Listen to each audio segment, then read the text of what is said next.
नमस्कार जय जगन्नाथ सांग मैंने स्वागत जनाऊँ आउ एक नुआ भिडियो ये भिडियो आम जाना आज किसी बचा बचा 5 जन चिंता। नंबर 1 मनीष से अधिक हारी जाए जिते से निजे बुझी पारे जे जहाँ से निजर भावुची सी किसी भी नुहे। नंबर 2 आघात एपरी एक जिनिस जहाँ मनीष को सठिक ज्ञान दे थाए कारण जेपर्यंत क्या कौन से आघात न मिले से पर्यंत मनीष सठिक रास्ता को आसी पारि न थाए।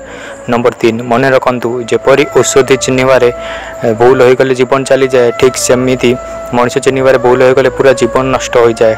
नंबर 4 मनीषर कर्म ताकू तार परिचय दिए जी जेमिति कर्म करे से सेमिति फल पाई थाए तेणु कर्म फल उपरे आशा न रखी सत मार्ग में चलवा शिख। नंबर 5 सफलता हेउची एक मानसिक स्थिति जदि आपण सफलता चाहती तेबे निजको एक सफल व्यक्ति भाव में भावी आरंभ करंतु।